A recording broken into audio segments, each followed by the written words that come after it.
Well, I love that it's zoomed in right on my Toby Keith shirt.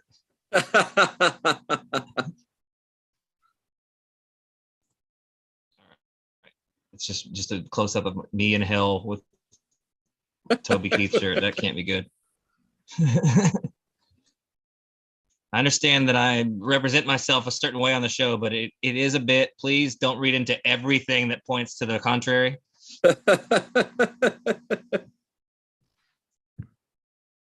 Please. I know it's very hard to sense irony these days, but please do me a kindness. All right. Bruce Hornsby, nice. Yeah. Good name. Now if I can just figure out. Oh, there's the chat. All right. If you're joining I us, thought about a play on like call it like Bruce Rogers Hornsby, but I don't know. It's Bruce Hornsby. Yeah, I want to do an Elon Musk thing, and I was just like, oh, what if his full name was Elongated Musk? That's really funny. Funny bit for me. I'm glad that you said that because I'm just like, this is only funny to me. It's not. I think that's very funny. All right. Link is in the chat to the stream. I am putting it on Twitter. I'm trying to do the same. You know what? I think the easiest thing, I'm just gonna retweet off yours and do a quote tweet, and that way we don't have to spend a time for making me to type stuff out, which takes half an hour.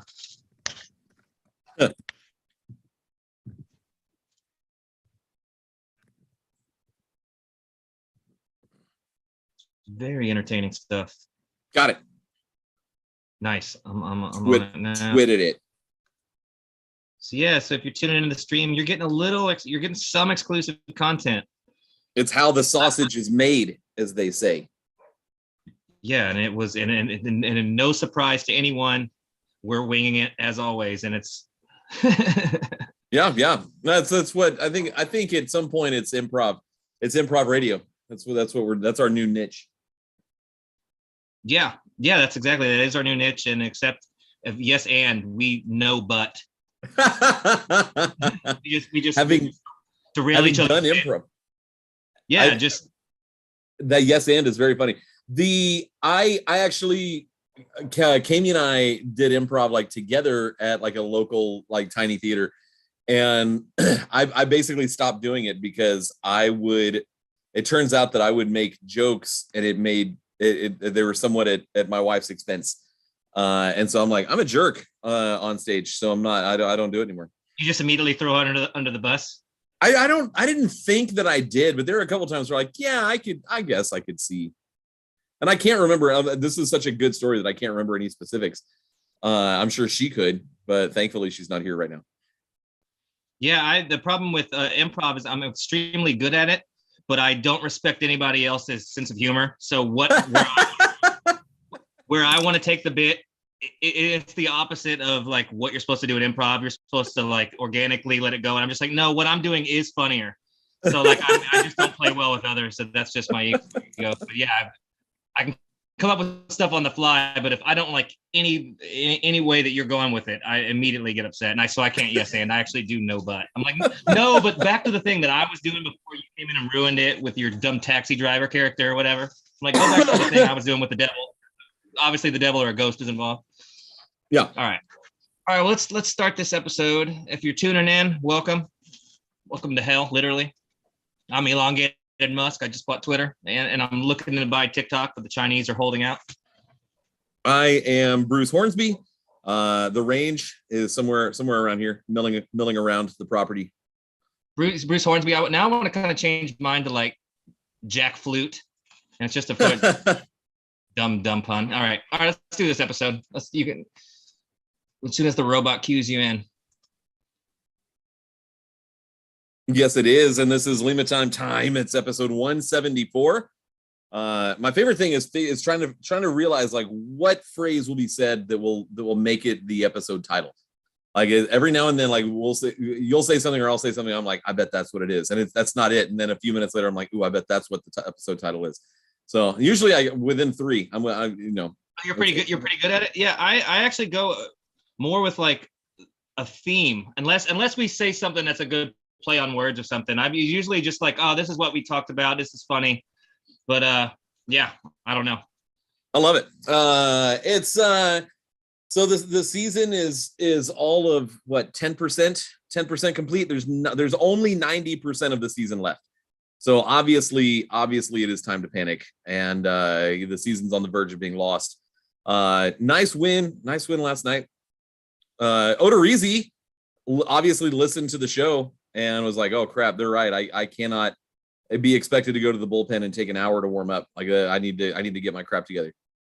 Yeah, I mean, that was nice to see. I mean, would you agree that if that was another train wreck at Arlington, do you think that would have been just about it for the Odorizzi experiment here? I mean, I know injuries and all that stuff play into it, but I think that one more bad start could have been at least a beginning to be the decline. I would have been checked out. If he had one more bad start, I was off completely. No matter what he does the rest of the year, I'm just like, I'm off him.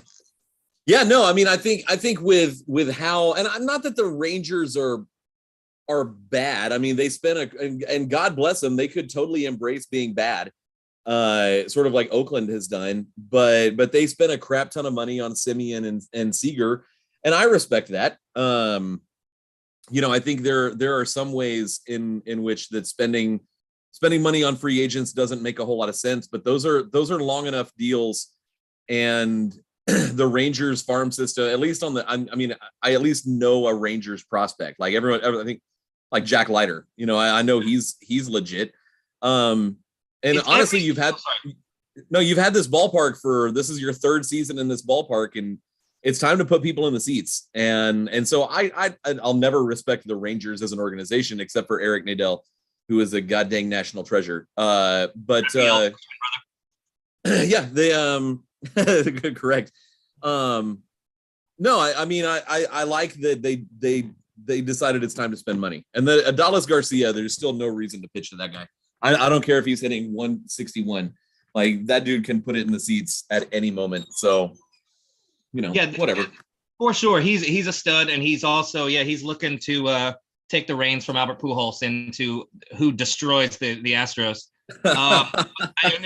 There is a laundry list of things that we could say about the Rangers organization, the city of Arlington, the ballpark, whatever we want to go to. But clearly the most infuriating thing is Cole Calhoun. That guy, this motherfucker, I don't care where he's just always shows up. He's like poison ivy. I'm just sitting there watching the Rangers. I'm like, oh yeah, Simeon's good. Seager, I was like, Garcia, I was like, I was in my head, I was giving them props. Like they're putting in some building blocks for a very, very good lineup. They're not too as far off as I thought. And then Cole Calhoun comes up, and I'm like, you motherfuckers. And I don't know why I hate him so much. I think it's how he spells his name, number one. But yeah, It's just always just a thorn in my side. So that's the most infuriating thing. Second's got to be that ballpark is like, it's like Minute Maid Park, but on Stranger Things in the upside down. There's no good sight lines. It's cold. It's vast. It sucks. It really sucks. I need to go there to experience it. And we should talk about doing a trip sometime and go to sometime the next time they're in town or something, shoot up there. But it seems terrible, at least from the cold and soulless, much like the city of Dallas and the DFW area. It's if that's what they're going for, then they did nail it from that standpoint. They absolutely nailed it. I think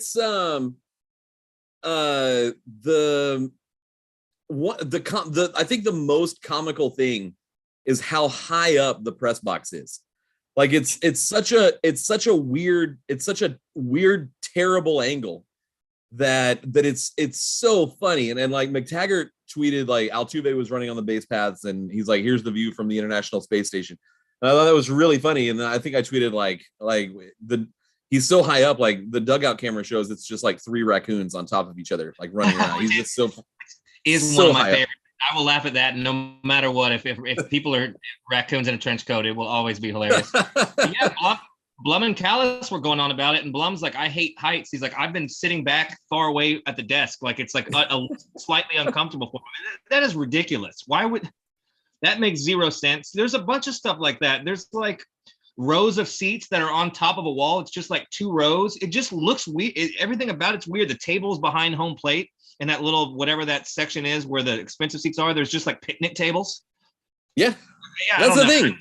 they're catering. I actually made my brother-in-law who lives up there on the west side of Sheol. He we were joking over the weekend about how like we were at a Little League tournament and he was wearing like a polo shirt and like khaki shorts, and I'm like, you are corporate dad. Like you are showing you're there for the businessman special. You changed into shorts so you could go to the baseball game. You are so Dallas right now. Like it is absolutely unbelievable. Wait, did you say khaki shorts? Khaki shorts, yeah. The Dallas. They can't get out of their own way. One thing, it's nice to hear the Astros fans clearly out yell the Rangers fans, and yes. that is pretty embarrassing to have a brand new park that really hasn't had a chance to be rolled out with the pandemic and all that stuff. I mean, they've had their series and it opened up for the playoffs in 2020, I think, didn't they? They had yeah. And I understand a bad product, but you would think, I guess it's just a different time, but a new ballpark used to buy you a year of attendance just for the novelty of going to experience it, regardless of the product on the field, or at least for a while where people show up. I mean, it's, first couple weeks of the season and I don't know. I wouldn't say they're completely doomed. There's some streaky baseball and a couple of free agent signings at the break from possibly competing. I mean, I'm not saying that they're going to, they won't, but they're not as far off. Their bullpen's bad, but they're not as far off as you would think, as I like to think they are, I guess. Yeah, no, it's very comfortable.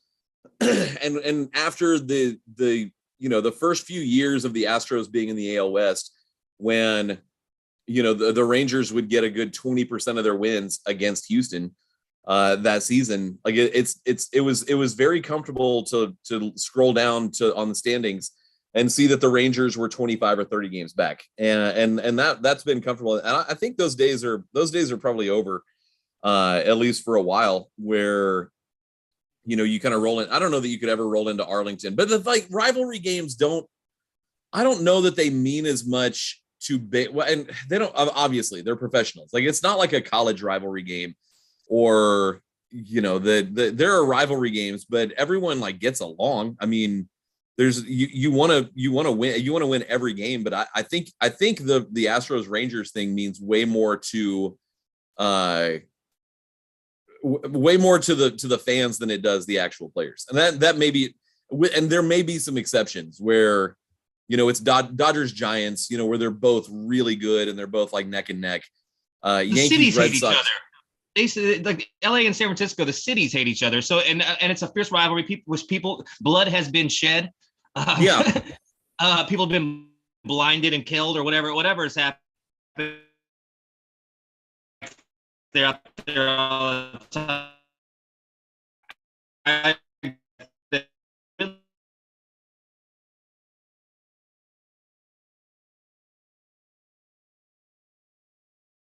Us and the Dodgers and the way they talk trash, much more of a rival than the Texas Rangers. Yeah, no, I'd agree with that. 100%. I think, I think, Astros Yankees, not as much Astros Red Sox, but Astros Yankees, Astros Dodgers, like those are that's it. And once you've achieved the level of success that the Astros have over the last 5 or 6 years, that's what you expect. You don't get up for beating a team that's trying to that looks at being in third place in the division a win. So right, for a rodeo, for a livestock Houston livestock show and rodeo trophy. that's exactly what it looks like. You won the chili cook-off. Right, that's which is a pristine honor. That's what kind of makes it. It kind of makes it a shame that Oakland unloaded all their talent like they did, because that was starting to be the building of a little bit of a division rivalry where the Angels have failed and the Mariners may get there. I think if they the way they're building their team, like it's possible that could be for at least for the duration of the window of the Astros. That's going to coincide with their kind of rise into talent the way it looks. So that could be fun, but that sucks for the A's. We had those. They end up sneaking the division out when we were off our game, and You get some, the post, playoff series. They're garbage, and then they unload it. So that kind of ruins that. So that'd be fun if the Rangers got good. That would be nice, you know. Yeah. No, you're exactly the A's genuinely did not like the Astros players. I don't know that the Astros players. I think if you ask the Astros, what do you think of the A's? They're like, I don't. All right. Well, I don't think of the A's. You but I hear think me? I'm here. What? Yeah, I can hear you. Tight. Very tight. No, I can hear you. You there?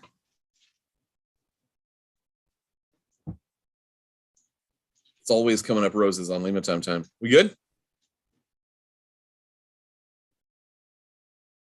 No, we're not good, apparently.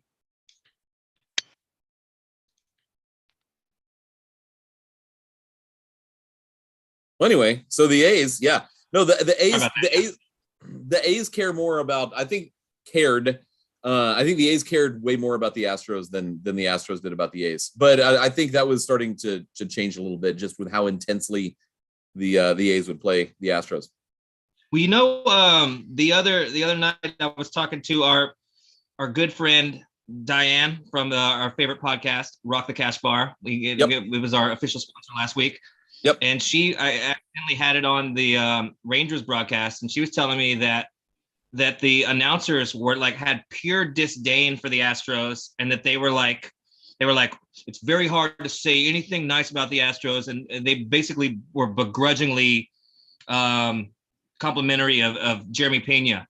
But they made it a point to say that it's impossible to come up with anything nice to say. But basically, they were just talking shit the entire time, and so there's hatred, at least from their broadcast and from that end. So that's cute, but I just thought that's what fuels a rivalry, though. You got to have some hatred, and you got to be like, all right, enough of this.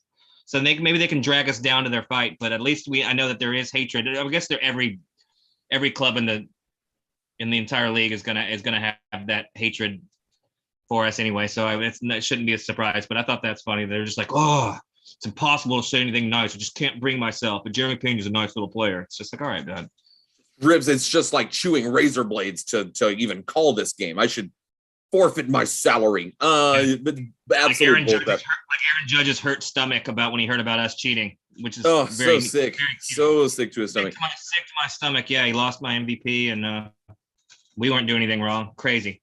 So I guess that's a good segue into that. Well, hang on. But before we get there, I do think that so much of the journal, quote unquote, journalism surrounding the Astros is it's journalism anywhere. It's so performative. And if you're a Rangers broadcaster and you're like, you know what, they're a damn good team. You're gonna how many mouth breathers from the Colony or Greenville or Gun Barrel City are gonna turn it off. I can't believe they said I think they feel like they have to bring it up every chance they get just to remind people I don't like this, just so you know. I think this is disrespectful. It's so, but if you probably ask them at the bar at the DFW Marriott, before they fly out to Oakland at 1:00 in the morning, they don't care. It's just so performative. It's getting old. But speaking of performative, what do you think about the sealed? Is it sealed? Is it unsealed? How are these copies getting leaked out if it's sealed? What are the Yankees letter? What do you think? It is sealed. It's sealed, and it's going to give you a kiss from a rose on the gray. I saw your tweet about that. It's not grave. It is gray. It's not grave. Nobody knows what that means.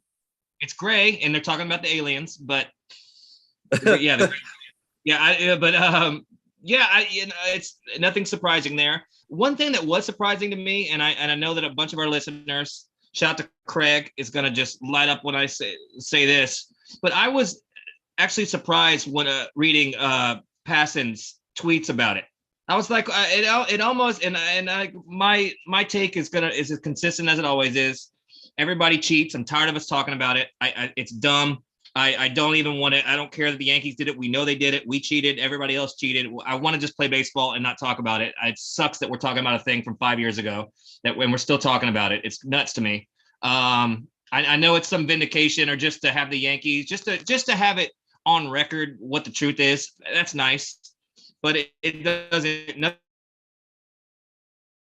nothing changes from that. But yeah, this argument and Passan being one of the ones that's kind of perpetuating it, that somehow the Astros are still worse because they were good at the same thing that everybody was doing. I do not understand that line of thinking from any. I can't rationalize it. So they were better at it. So theirs is more egregious, even though it's the exact same system that was taken from them. I mean, to the T. I don't understand that line unless it's MLB saying, no, we want the Astros to still be the scapegoat. We can't get out of our own way, even though it's clear that we covered this up. We still want that to be the message, and we want to ruin the game as much as possible. That's the only thing I can come up with.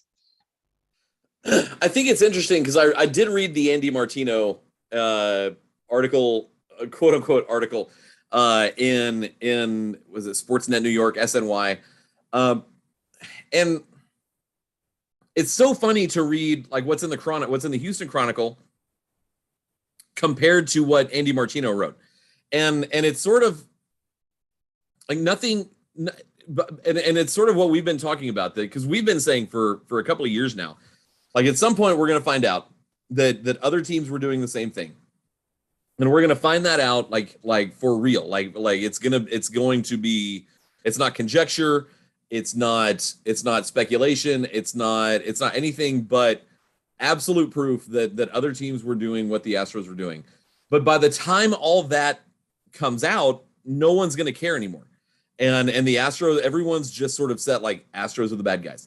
Right. And and Martino, which is sort of like I don't know that we've ever talked about the hit 90s early 2000s sitcom Friends. But it's sort of like when Ross is like, who here likes Ross? And he raises his own hand. Like if you let Andy Martino, I would raise my hand. Ross is my favorite character on Friends, by the way. I just want to throw that out there. I love Ross. I thought he ruled. He's great. Ross is fantastic. Then and we can get into that more later if you want. But like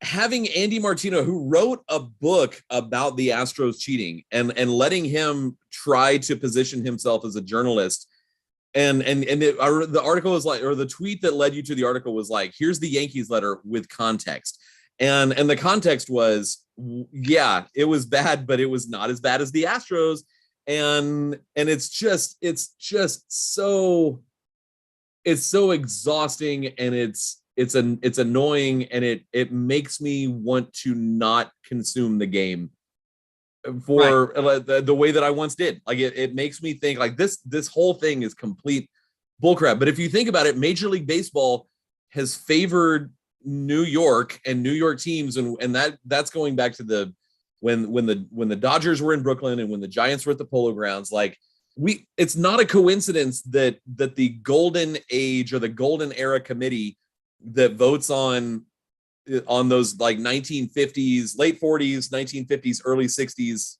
potential Hall of Famers, that's when a New York team was in the World Series like 15 straight years, or like 14 out of 15. Like everyone, if you ask a baseball fan what's the Golden Age, it's when New York was the center of the baseball universe. And now that is not so much the case, and I'm not saying that Houston is not even close to being the case. Yeah, no, but I mean, you've got the Dodgers. I hate them, but they're a legit franchise. They've out Yankees the Yankees, and but it's like New York is that jealous old aging film star that can't. The Yankees are Susan Sarandon. And they can't handle. They're Rocky 8 trying to line up a new boxing fight with Triller, trying to fight one of the Paul brothers, Jake Paul versus Rocky. They're just like hanging on to all their stuff. Yeah, no, I'm with you. I think that it's no surprise about them, Manfred and the $100,000 and that stuff, and that kind of confirms what I've been saying from the get-go, is that it is favoritism, but I don't think Manfred didn't want any of it to get out.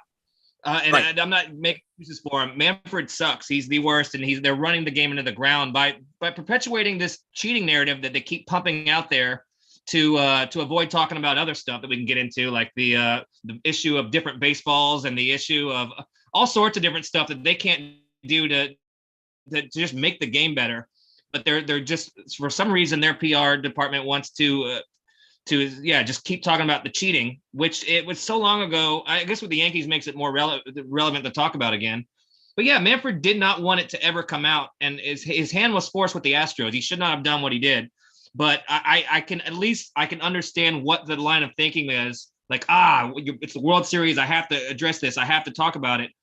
But I don't know with another thing I was thinking about was if the Astros can seek retribution for defamation and in the future for what this has done to the name of the organization, and unfairly so. I know they volunteered the information up, which might make that tough to do. I don't know, but I think that there's something to be said for that, with just the way that their name has been smeared and how it's on record that everybody else was doing the thing. I think they were fairly accused of cheating because they did, but the way it was sold just sucks. It just sucks because we're as bad as anybody else. So yeah, it's bad. I do not like that they did it, but if everybody's doing it, everybody's bad. Let's just put it out on the table. It just sucks to be vilified and have people booed and have this and it's going to happen no matter what comes out from here on out. No matter what comes out, the Yankees, I think that it's just going to, like you said, it's all going to be rolled out. The damage is done. The Astros are cheaters no matter what comes out because people don't care. I mean, this came out. This letter shows that the exact system that the Yankees set up that was brought here. It proves all of that, which was, we already knew that. And the Yankees are still spinning it to like what we did was worse. No, what we did was win. You pussies couldn't beat Alex Keuchel in the wild card game while you're cheating. Carlos Gomez hit a home run off of you. Shut out at home, cheating. The Yankees were cheating on the road, which is not something that the Astros did, as far as I know. They very well could have been, but I don't think that that's out there. So they're cheating on the road and at home. They just couldn't win. And yeah, we're better at doing the same thing. And with Passett and some of these people, that apparently, because we won a World Series, much like the Red Sox did, that makes us worse because we won doing the same thing. I don't, that logic is wild to me, that we're somehow worse because we're better at it. And we weren't even good at it.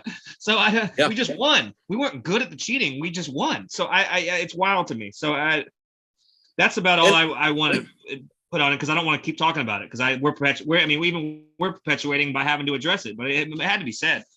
Yeah, and I do want to say, and I hate that I'm about to say this. One more thing: the reason that we know so much about what the Astros did and did not do, and mostly did, what they did do is because Major League Baseball launched a full ass investigation that offseason, and they called players in.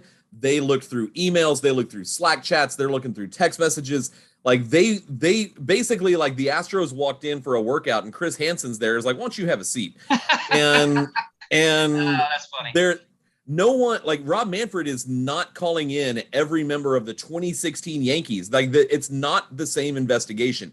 So you can plausibly say, like, we didn't find the same things with the Yankees before 2017 that we saw with the Astros in 2017, because you're not trying as hard to find what you're looking for.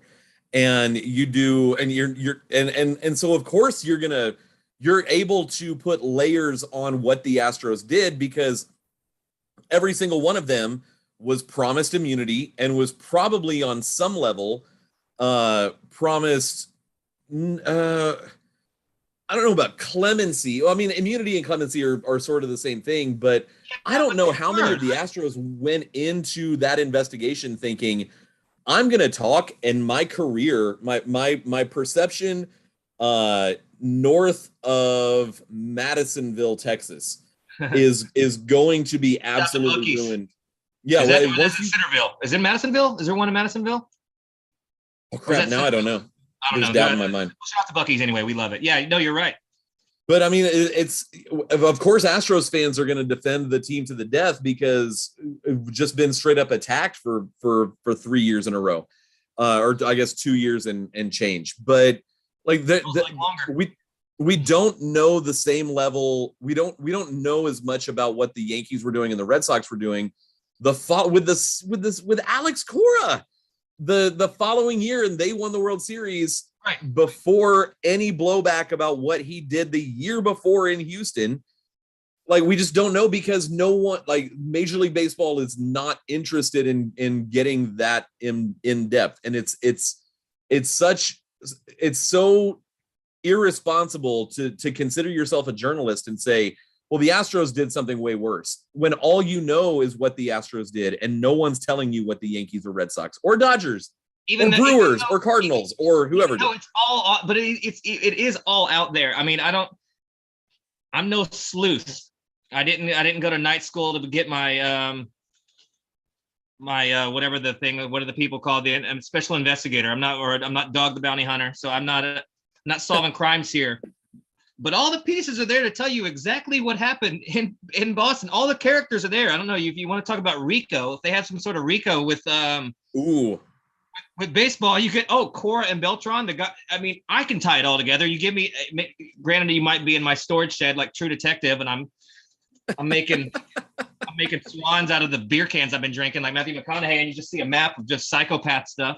But you can definitely draw a likely conclusion. But I think one thing that's lost on everything is, there was an investigation, but the offers for immunity and to our players, they could have done what the Red Sox did, which I do respect, which was saying, I don't know nothing about nothing. Shut the fuck up. We don't know nothing. We offer this information. So they came in with this like, hey, we're your friends. Let's just tell us what happened. Nothing's going to happen to you. You guys are protected. Come on in. The oldest trick in the book, for if you ever watched Another 48 or 48 Hours or whatever that thing is with the murderers. They come in and it's like, here, you want a Happy Meal? You want a Diet Coke? You're going to be good. Let's tell everything. The Astros volunteered everything up. On their own accord, which they didn't have to. The investigators would have had whatever the fire said, and there could have been rumblings. But if the Astros did not cooperate, which they very well could have, and just said nothing would have come of it. So I think that gets lost on everything. That they're like, no, let's eradicate this. We're gonna tell everything. We're gonna believe whatever, and we don't know what Manfred offered up or told them. But it feels like a snake deal, other than the players being protected, because they got crushed on it. And it's like the second they admitted it, we're like, gotcha, you're doing life. Normally the good cop and the bad cop are two different people, and I feel like Rob Manfred he was both. Yeah. It just sucks, and but seeing that and having it confirm stuff that we've known, or at least we thought we know, I'm good. That's good for me. Having that on record, I don't care what the Arslur Yankee fans are saying on tweets. I don't, or when they're throwing trash at players. Shout to Miles Straw, G. Yep. They're going to show their classlessness whenever possible, and which is what they do. I mean, I just think it's crazy that the Astros were better at a thing just because they were a bunch of Geico cavemen gathered around some old computer with that's powered by oxen, and they couldn't decipher what was anything, and they're losing. That we have to be punished just because we had a regular internet and a database and a trash can. Basically, what it comes down to is that we had a trash can and we won a World Series, and that's the only difference than what they were doing in New York. So it really is. It comes down to. It's that simple. You're exactly right. Everything. Without the trash can, everyone's like, well, that's poor. That's poor behavior. But you're not the worst thing since the 1919 Chicago White Sox. Without the trash can is what makes everything terrible. The Red Sox had Apple Watches, and they're communicating like Dick Tracy, and they're just and we have a trash can, very rudimentary. And granted, the database and the real-time analytics, very tight. I love that we were good at it. At least if you're going to do it, try to be the best at it. New York. Yeah, try to be good at it. So, sorry. I mean, the Red Sox at least won a World Series cheating. So shout out to them. I don't care that they did it. I just think that nobody talks about that either. And this is all stuff that is on the record that we know. So the narrative, it just shows you how powerful that the PR campaign, and even with the Yankees, I'll give them credit.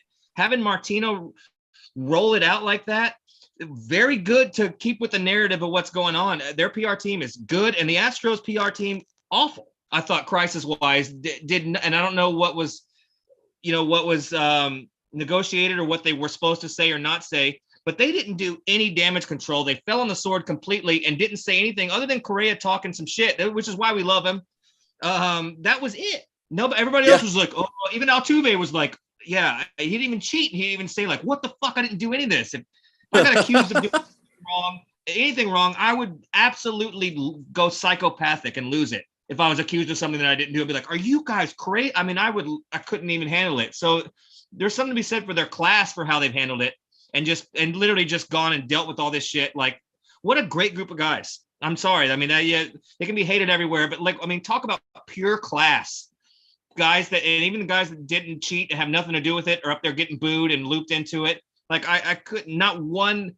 I mean, other than the Joe Kelly, no fights. Like just you couldn't ask for a better group of guys. I mean, I don't. Astro fans should be very, very proud, in my opinion. And fuck everybody else. How the Yankees went from the release of this letter will cause irreparable harm to our organization to Andy Martino's, oh, this is nothing we didn't already know, in a matter of weeks is a masterclass of damage control. And it's and it's infuriating. And you're totally right. Like all the punishment came down from Manfred, like literally, I want to say it was on a Tuesday, I think, and FanFest was that Saturday, like 4 days away. Crane made it worse, and we don't know if that's on his own accord, but like that's still that's a botched move. Him coming and being like, yeah, MLB is right, and I'm gonna do things my way because I don't play that, and it's just like it just made us look worse. Mm-hmm. And I don't know if that was part of the deal where he had to do that, and that was something that they talked about behind closed doors, but that did not have the players back, and the way it's played out, it makes us look much like the Space City uniforms, very foolish. Once I've seen them on, they aren't good. So that is my official take on that, and that's just a quick tangent on that. But yeah, so we botched that, and the Yankees just like, no, this narrative has worked, and we're just gonna keep saying that. Yeah, we've all known this, and that's what every tweet I've seen, and I haven't looked into it a lot because I'm not on Twitter that much. But every Yankee fan's been like, oh, didn't say anything new. It's like, so y'all just known you were cheaters. And I mean, yeah, they don't care. They don't care. Good for them. And I don't either. And which is correct. I don't either. So that's fine. That is my official take. I do not care that anybody did it ever. Let's move on from it and let's play ball. But it's just when it's just the false stuff's being perpetuated constantly with all the information out there, somebody's dropping the ball. Because if I'm in charge of PR or in terms of optics, I'm at least getting that out there from I'm fighting a proxy war. I'm making sure these articles are written, or I'm funneling information, even if I'm not directly saying it. I'm still doing that behind the scenes, and I feel like nothing has been done. Not one thing. No pieces in Sports Illustrated or ESPN. Nothing on like that, just to show the class and the how good things, and nothing, not even that's not related to that. There's no good articles. I mean, maybe it's because they're toxic and nobody wants to do it. But I would think that there's, if you would give a good writer just, hey, here's the clubhouse, here's Altuve and Bregman, and come to them in full access to do a long. I haven't seen one of those. Nope. That's terrible. I think it goes. I do think there's an element of nobody wants to do it because if you're passing, if you're Buster Olney, which Buster Olney would never do it. He does hate us. Passan has pretended to not hate us, but after what he was tweeting, I think it's so bad that he's either on the take or he's just a New York Yankees fan and he wants to perpetuate that narrative. That's how bad it looks. And I love the guy. We have him on the show. I think he's great, but I do not agree with that logic. I think it's negligent to even have that opinion unless you are on the take or you have a rooted interest in this narrative. I mean, that's the only thing I can come to. And I think it's clicks. I think, and not James Clicks. James Click doesn't do literally anything. I wasn't here. Yeah, it wasn't me. It's the James Click is the Shaggy song, like personified. Like wait, it wasn't me. But I don't think writers are going to touch it for a while, just because like as soon as you write an article that's like, they're actually pretty fine. and they are devoted husbands, and they're good fathers. Like, you're gonna get just flooded from mobbed up Yankees fans, and I Yeah, but do you might win credit a the. Pulitzer. You come with a Yeah, good that's true. piece like that. From a standpoint, from a journalist, there's always that article looking for that angle. It's the perfect redemption story, and there's a bunch of truth on how good of people these are from top to bottom. No issues, just model citizens, model players. So, one of the best groups. I mean, in the entire league in terms of just personalities and how they are with the fans. Like it couldn't happen to a better bunch of guys. That it's the article's all right there. There's got to be one writer that's why the PR is failing. If they're not trying to do it beating down your door, you find somebody and say, look, I'm giving you the access. Here's the story. It's right there. This is redemption. People put it in Time magazine, put it in something like that. That'd be sick. It'd be great. I don't know. I will credit this version of the New York Yankees is the most obviously mobbed up baseball team since the 1919 White Sox, and you can make a case that the early 60s Yankees were pretty mobbed up, but I mean nothing sticks to them. They're John. It's John Gotti. Like that. Aaron Judge is John Gotti. And Don Mattingly. That's the episode. Teflon Don Mattingly. That's it. That's perfect. Just end it. Let's just end this episode right now. That's you're absolutely right, and it's 100%.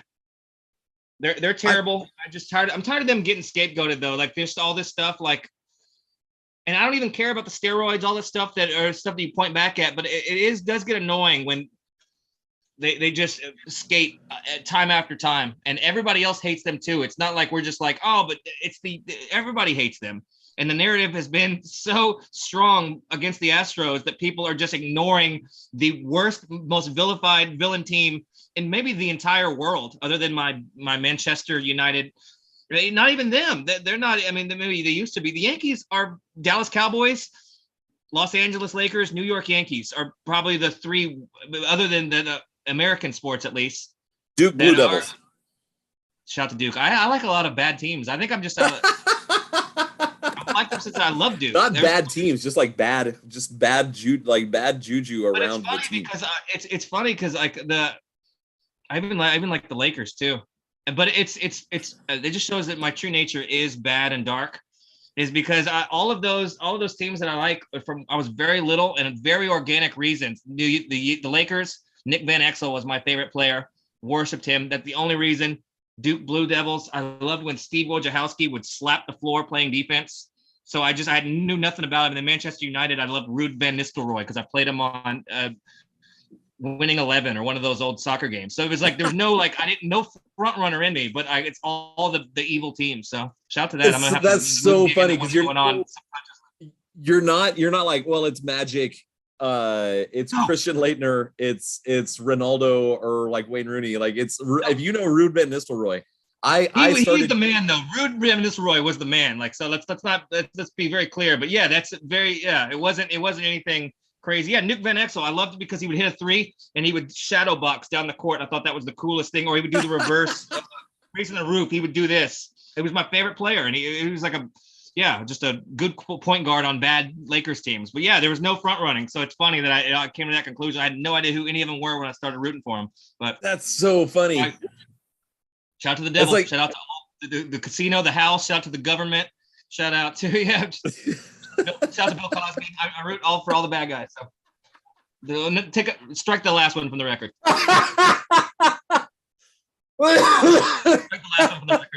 Yeah, I like all I like the house, like the casinos, the government. I like the hurricane, I like the storms, like the hurricanes. So there's something. So I'll have to touch on that in therapy and see what subconsciously what did the universe know before I broke bad. What I was drawn to these dark systems. So not the New York Yankees though, but because they suck.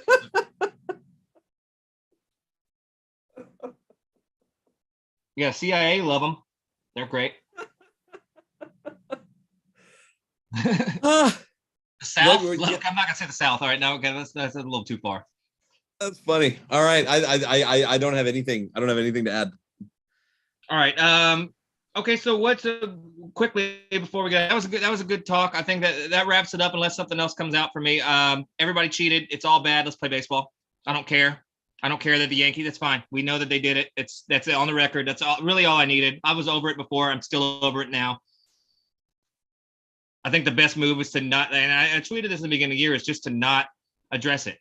Stop arguing. Stop talking about the Yankees letter. Just like let's just play baseball and let's like once it's stopped being talked about, that's when maybe we can move on. But if you keep perpetuating the argument, people are going to always throw that back in your face. So that's I don't know.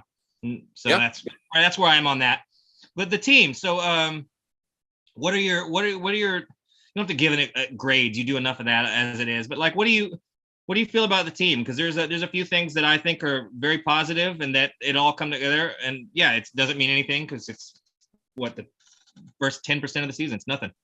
Yeah, no, I mean it's either objectively playing like crap and haven't clicked yet, and you're still what is it 8-9 now? Yeah, thanks. Something like that. I mean you're right there at 500. And Tucker's heating up, just as I promised that he would in the Houston Chronicle. And Gurriel's fine. You're gonna get Jake Myers back at some point. You're gonna get Jose Altuve back sooner than later. And I do think that Altuve is the kind of guy that he knows, and he started to kind of show a little bit more life. I think the first few games, he does kind of what he's done for the last couple of seasons, and that's win the World Series with every single at bat. And you can't do that in April. Like I think he was pressing. I think he's being. I do not like Altuve in the leadoff spot, like because I think he will put too much pressure on himself to make it 1-0. And where Altuve, when he felt like he needed to hit a home run every time, and you're sort of, following, and it's going to be this way for a while. That when you've had George Springer hitting leadoff home runs for years. That's the standard to which you try to attain, and that's not Altuve's game. Yeah, and he's not a slap hitter, but he's gonna keep the line moving, and you can't. I don't know that it's reasonable to expect that he's gonna get the line started. So I think that having a few days off is sort of will sort of let him sort of recharge, and we've seen in the last few years where he's gotten hurt. He misses a few games and he comes back and he's locked in because he's had a kind of chance to reset the mental side of it. So I think Altuve is going to be fine. Jordan is starting to come on, but objectively not good stats. Like it's the way that they're playing. The fact that you're still and it's been a rough 10 games or so that, but it's still you still don't have everybody. Like this is not the lineup. They're not producing the way that you would expect, bringing back everybody from last year except a better Carlos Correa, which is crazy to think that Jeremy Pena is right now better than Carlos Correa, and it's just wild. So there's a lot of positives to take away from it. You don't like losing, but it's going to happen to a good team 60 times in 5 months, 6 months.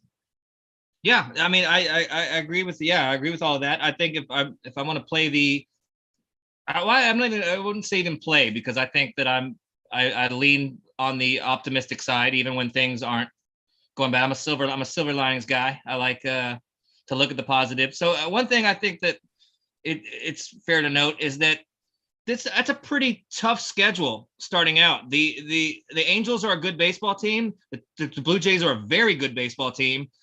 The Mariners are a good baseball team. And then, you split in Arizona, garbage. That's going to happen. And then they're dealing with the Rangers. But that's a pretty tough open up. You're talking about two potential postseason matchups, and then the Angels, who will be 500, are right around wild card. So you're talking to most are potential, at least postseason at the start of the season, potential postseason teams. So that's rough. You get the Angels twice. You get the Mariners on the road, and then you have Toronto, and you have to turn around and go play Toronto after this series. And Toronto might be the best team in the American League. So there's something to be said for that. To be 500 after that, pretty good. And yeah, the things aren't quite clicking yet. They're hitting the ball hard. They've had some bad luck in where they're hitting the ball. And yeah, and then you can just go back to the no spring training.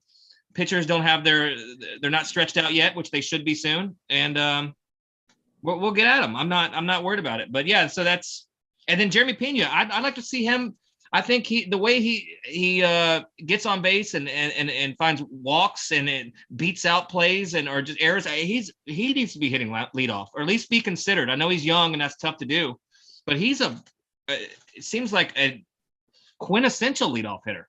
The way he gets on base, he's always on. He scores a lot of runs. He's he can work the count. He makes contact. Rather than Altuve, I'd like to see Pena there, Altuve too. But I know that's a lot to ask from a rookie, and I'm going based on his good start, which he has. He's looked good, as good as he possibly could. Just, yeah, I mean, doing everything. And yeah, he's made a couple errors, but he's also made a couple of great plays. So I mean, that's going to happen. But offensively, he's exceeded my expectations, and I expected him to be good. I agree. He's not wide-eyed, even though he does look like a wide-eyed Bambi type look. He has a Bambi-like face. He has beautiful giant eyes. He has doe-like eyes. So, but he's not scared. He's here to play. Yeah. So. No, I mean, you can not like, it's May on Sunday and you're not in first by 3 games, which is sort of kind of what we're accustomed to, but there's reason to there's no reason to jump ship by any means. It's still a good lineup.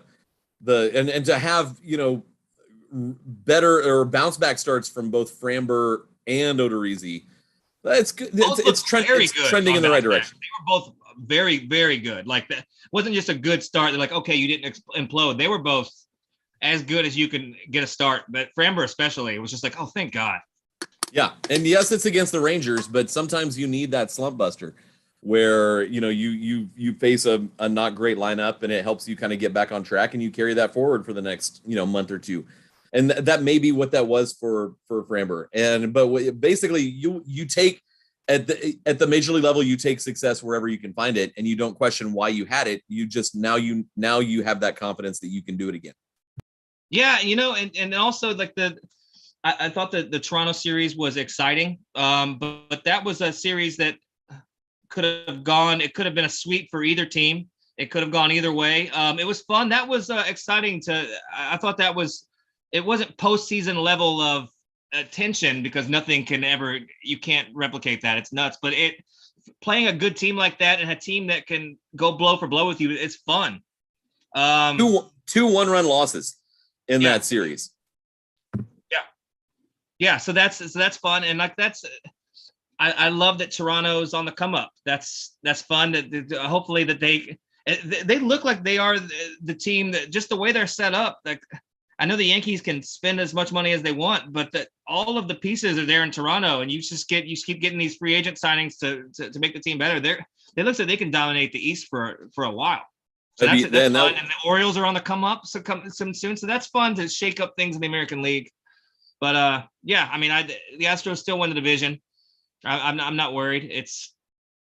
We're gonna be fine. Gonna be all right. Yeah, I don't know. Those Space City uniforms are bad.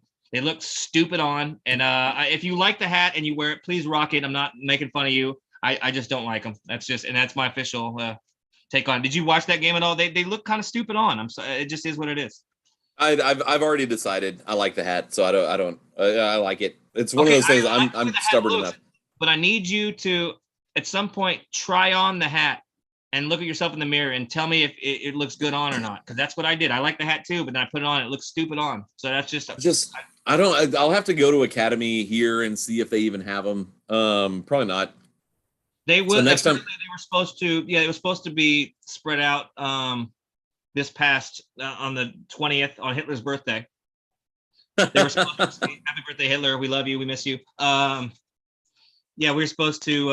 It was supposed to be spread out to at least. I don't know if it was Academy or Dick's, but it was supposed to be no longer just exclusive in the team store. But yeah, I'm just interested. I'm not trying to be a contrarian hater. I legitimately want to like them, but I don't. So that's just.